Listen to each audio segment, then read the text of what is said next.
You can now create your own custom Roblox faces that other players can actually see, and the best part is, it's completely free. It also works in most Roblox games. If you want to make your own custom face, be sure to watch this video all the way to the end. And by the way, let's set a like goal of 3.1k, if we hit it, I might even reward you with a slice of cheese.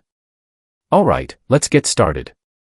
First, join a game called Catalog Avatar Creator. This is where you'll design your custom face. Once you're inside, click on the Catalog button at the top of the screen. Then, head over to the Faces section. If you don't want to spend any Robux, just enable the free filter. Now, pick any face you like, but make sure it's available and not marked as limited or unavailable. Go ahead and try it on to continue.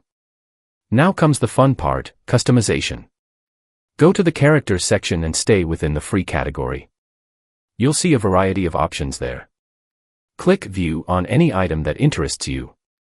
From there, you can customize your face using different features like moods, eyebrows, eyelashes, and even head shapes. Mix and match different styles to create a unique look that stands out.